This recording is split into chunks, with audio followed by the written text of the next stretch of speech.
We are Pop Culturists. I'm Ryan. I'm Josh. This is PopC TV, and this...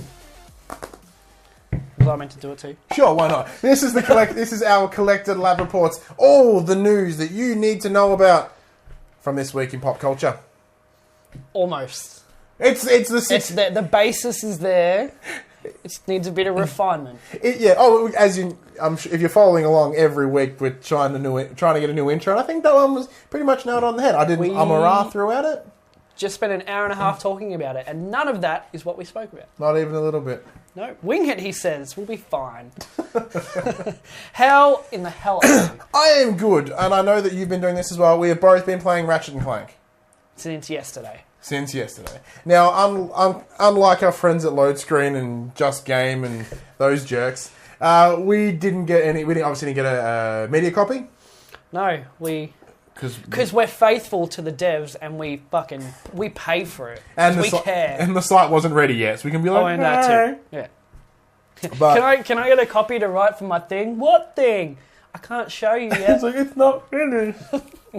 So look, we're happy to pay for it and wait a little bit because it's actually really good so far.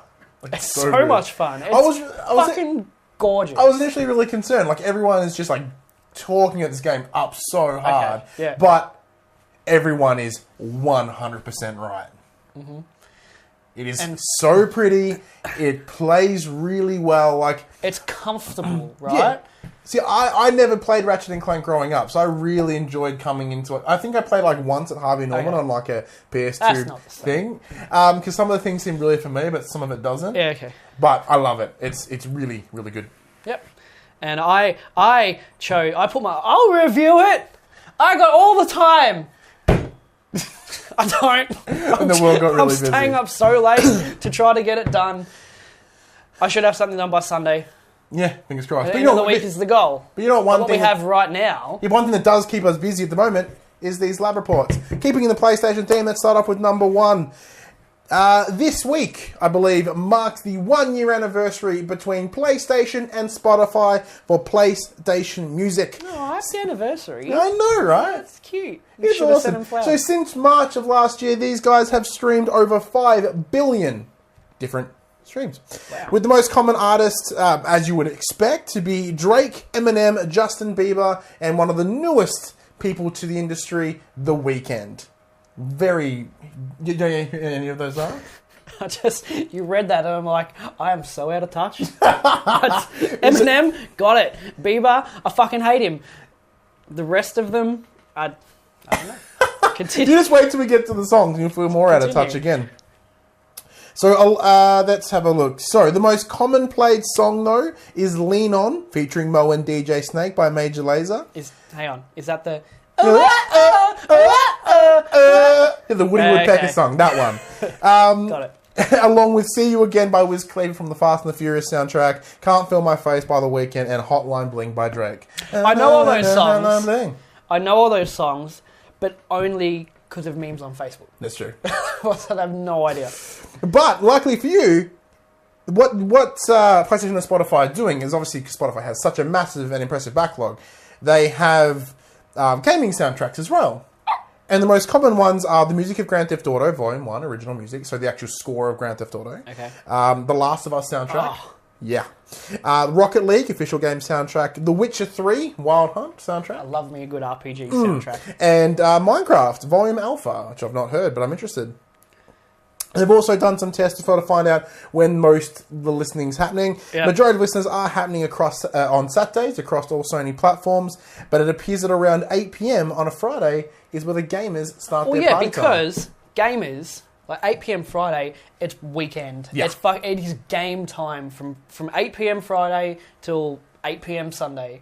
Whereas Saturday, that's regular normal people's party time. Yeah. Right. But it's funny this comes out now because all I've been listening to lately is gaming soundtracks. Because I've listened to the same 2 albums of artists too much. And I've ran out of stuff to listen to. There's nothing good coming out I like and fucking whatever.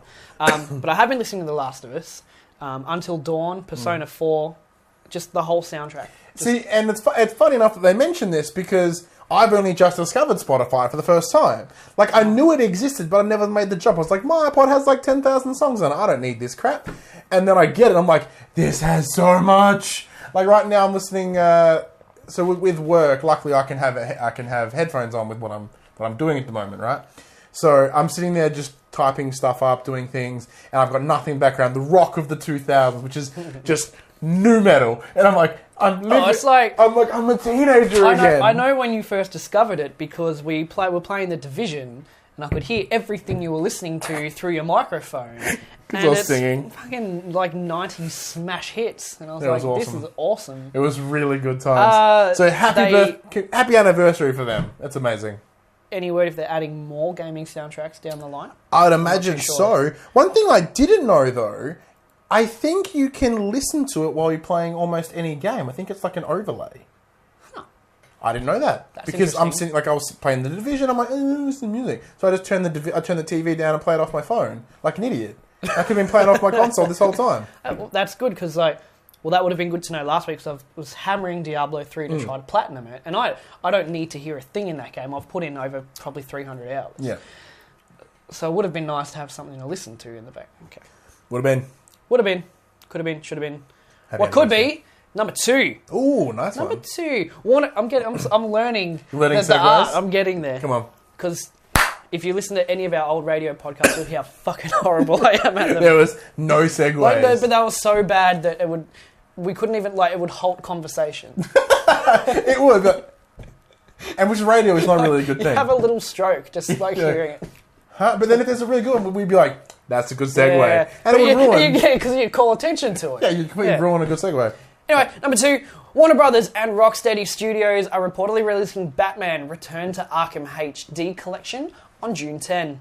In an email sent to Eurogamer by a reported GameStop employee, it was revealed the unannounced Batman Arkham HD collection contains Batman Arkham Asylum and Batman Arkham City, and all previously released DLC. Fuck you, Origins, basically.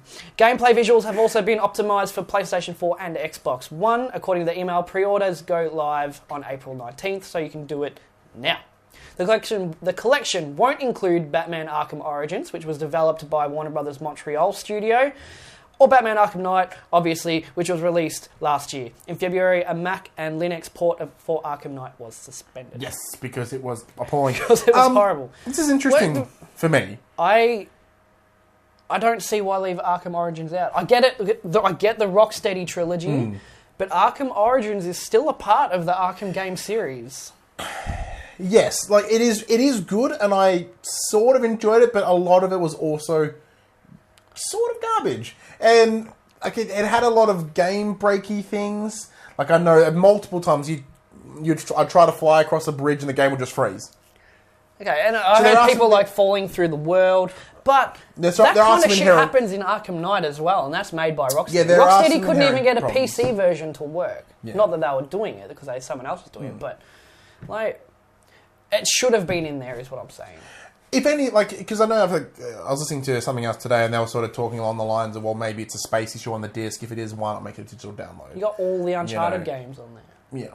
I'm curious. Obviously, Arkham makes sense. Arkham Knight to be not part of it. The game just came out. Yeah. It has no reason to be. It's already on next-gen consoles. In more Batman news, the first film in the DC Universe original movie series to receive a USA R rating will be Batman: The Killing Joke.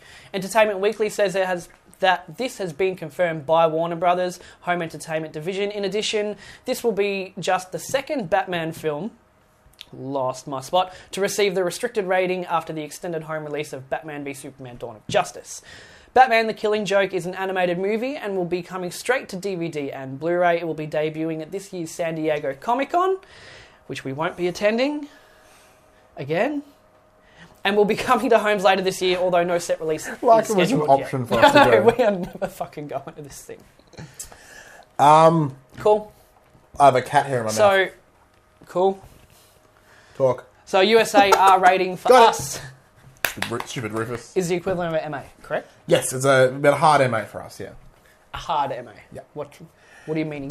So, obviously, when I say a hard MA, it's... So we have an M, and you can still have a low-end MA, something with, medium-level violence, adult themes, whatever.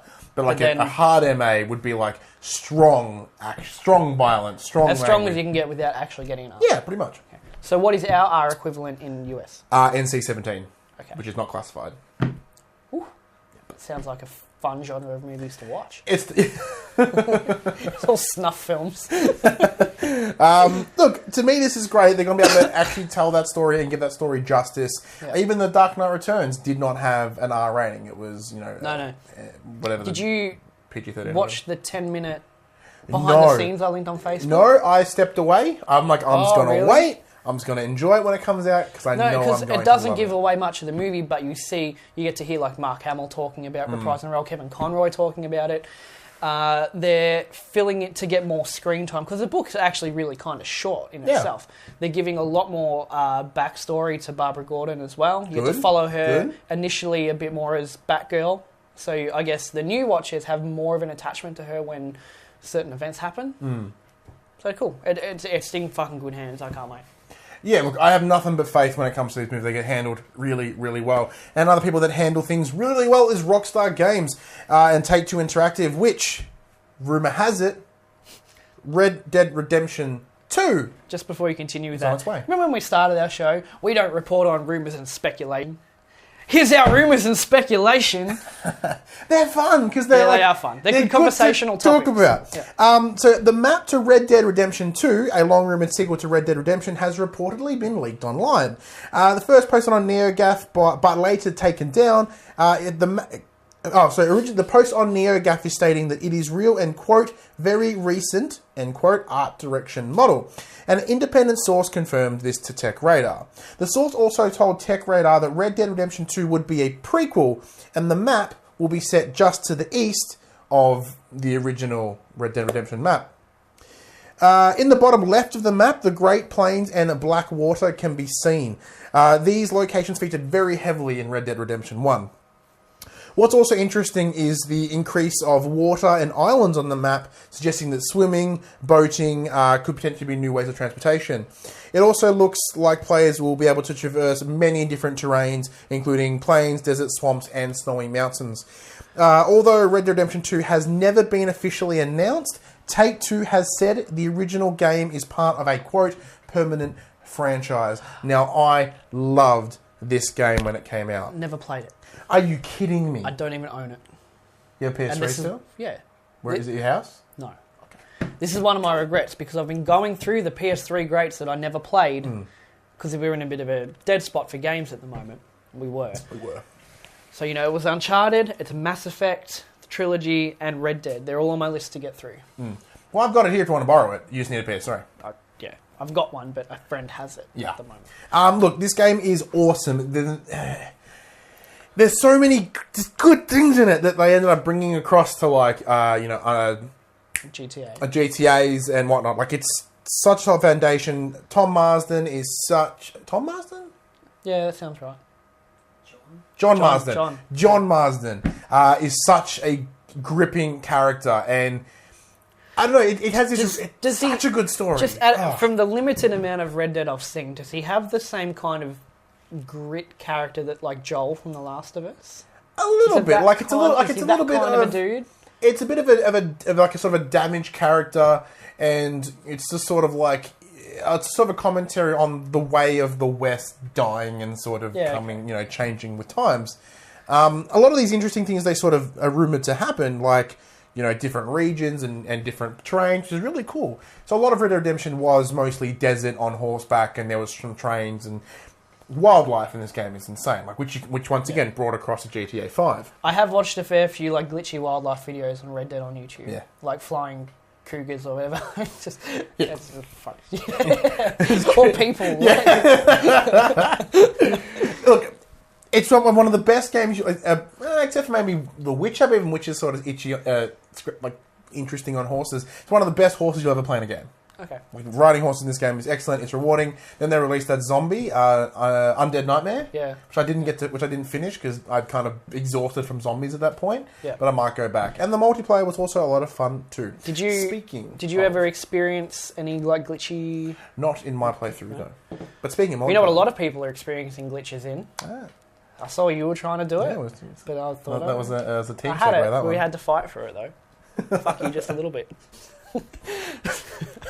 Number 4, Division news. Ubisoft is looking into punishing players who exploited Tom Clancy's Division. Stroke. The Division. The Division. I'm a big fan of Division. Falcon Lost incursion glitch. Ubisoft community manager Nutchai Strappers. What a name. Not Joe Strappers, posted to the Ubisoft forums on Friday and said developers are working on fixing the exploit. Thank you, so you should. Strappers directed players to the Ubisoft Code of Conduct, which warns players against cheating. The glitch, which was introduced with the incursion in Division's April update. Yep. You good? So I was giving you cheating. There's no quotations. More on that in a minute. Allows players to bypass powerful enemies by pushing through a wall and to grab a whole bunch of high-level loot.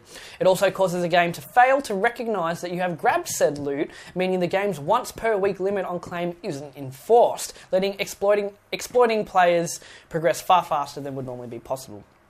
In a quote, obviously it's against our code of conduct, said Strapper, and the team, I love that surname, and the team is looking into what can be done in terms of punishments of those people who have exploited. According to the code of conduct, exploitation of any new or known issues or bugs is forbidden and may result in permanent suspension or revocation. The Division players aren't happy about the potential punishment. Responses on the forum and Reddit vary from slightly annoyed to extremely fucking angry. One Reddit user claimed Carpe Bedlam believed the developer should take responsibility for the exploit. In a quote from him, try to understand that your customers can't create exploits. Only you can do that. If you want to hand out punishments, start with your staff, the post reads. Let's ban them from their paychecks. That's a bit of a... God, I hate that's the too internet. far. But I kind of get it. When it comes... Because it's not cheating. Exploiting, yes. But exploiting is taking advantage of the tools you are given in a game. But this is... It's not cheating. It's an interesting exploit, because essentially the exploit is you jump through a particular wall in the Falcon Lost, and as you jump through that wall, any enemy in that next floor do not recognize you. They don't recognize you there. So you can just walk up and just shoot them, take them down, and they're done. And you can just repeat it. Yeah. So credit, I don't know how they found this glitch, credit to them. I know Destiny has been, it's always ridden with glitches. Yeah.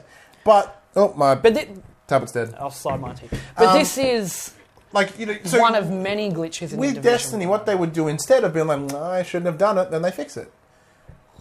That's how it should be. I don't think they should be punished. I think it should just be something simple as, look, we might pull some of the loot you got, because that's fair. We won't punish you, but we'll just pull some of the loot you got. They can recognise, surely, if they can go, okay, this player has got loot 5 times. He's exploiting. Yeah. You can keep the first one, but the other 4, they're gone. Yeah. But in the end, it doesn't have any... Well, it depends on what sort of, that's still punishment. And it's I think that's a fair punishment. That's fair punishment. But banning or suspending, no. It's your game. You overlooked something. People took advantage. Maybe they should, maybe they shouldn't have. But... that guy having this massive fit at the end. Ban your staff from their paychecks, that's dumb. That's the internet being dumb. The devs work really fucking hard on this game, and things slip through, they always do. And unfortunately, the Division has a fair amount of glitches at the moment. That's all good, and stop, because Dylan's going to cut that. No, you still got 5 minutes. Well, we've got 2 bits of news to get through in 5 minutes. Wasn't it just... No, it's Hanna Barbera, then 360. Okay.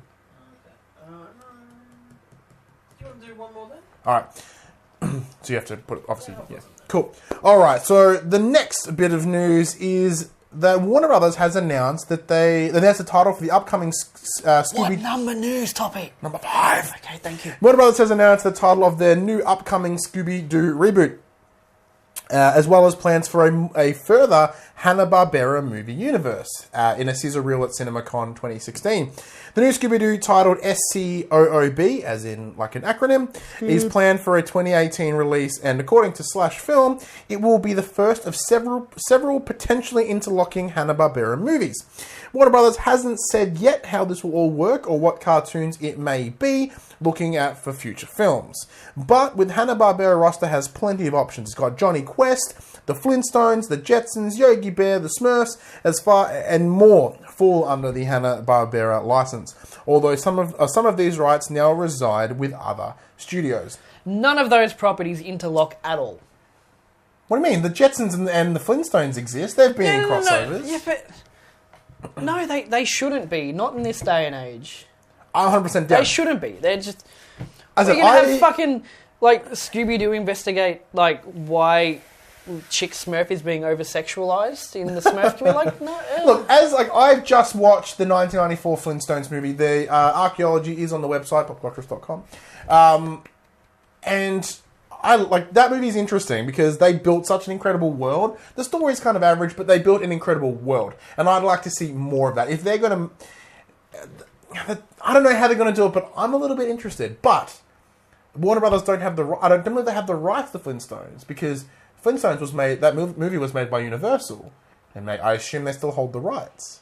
So it'd be interesting to see whether they can get all those characters together in one picture. And I would love to see the Jetsons. I think that would be super interesting. Honestly, don't care for any of these properties. I never liked them as a kid. So either you're a Looney Tunes or you're Hanna Barbera. Looney Tunes. Hanna Barbera. Always Looney Cartoon Tunes. Network, my friend. I've watched a fair share of the Smurfs and the Jetsons and Yogi Bear, but it's not something I'm not fucking stoked. Like, I'll probably see it anyway. But look, to me, having a Hanna Barbera cinematic universe, that's some good news to me. But there is some sadness for people out there. Sad news for everybody else, not me. Number 6, and your final lab report for today. Head of Xbox Phil Spencer has announced that Microsoft will no longer be making Xbox 360 consoles. In a quote, Xbox 360 means a lot to everyone in Microsoft, but not enough to keep making it, wrote Spencer. And while we've had an amazing run, the realities of manufacturing a product over a decade old are starting to creep up on us, which is why we have made the decision to stop manufacturing new Xbox 360 consoles. We will continue to sell existing inventory of Xbox consoles, with availability varying by country. Spencer went on to mention existing Xbox 360 hardware will still be supported. You'll still be able to buy 360 games through the online store, and Xbox Live services will remain active. Xbox One owners will still be able to play with 360 games, though through backwards compatibility. Spencer also gave us a handful of fun stats to celebrate the end of an era. 78 billion hours were spent gaming on the Xbox 360, and players gaining 486 billion gamer score from 27 billion achievements. Xbox 360 turned 10 years old in November last year. Comparatively, September 29, 2015, Sony confirmed the discontinued production of the PS3 in New Zealand. That's a lot of hours. Look, it makes Surely sense. In that many billions of hours, someone had the cure for cancer. And they wasted it just playing with the Xbox. time invested. I can't talk. Yeah. I spend all my free time online. So look, I'm impressed alone that Xbox, like the 360 had run 10 years, even with those like red ring issues, which could have potentially killed the console. They pushed through it, they kept going, and they did really, really They did well. good. Well done. It is the end of an era because I'd imagine that like maybe PlayStation were thinking about it. But they didn't want to be the first ones to do it. See, like, but they've ceased production in New Zealand, but I don't think I think it's very similar to the Wii. The Wii stopped production in 2013. They said we're going to stop producing it in Japan and Europe. Yeah, okay.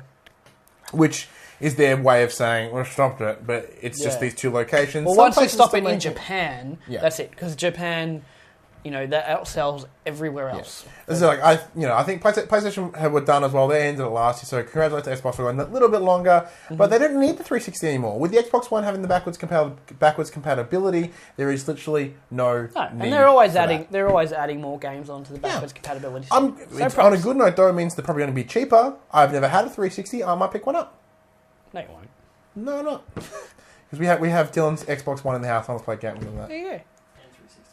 And you have 360 in the car. He has a 360 in the car. That's totally fucked because of how hot it's been and how many months it's been sitting in that car. Dylan likes to have things like just live in his car. They got that overheating thing sorted out. Wait, which model do you have? You have the new one? Elite. You have the Elite? Okay, so you might. Oh, I'm sure to also mention a side bit of news as well. You know how last week... we have time. Last week, we reported on PlayStation 4 and their 4.5.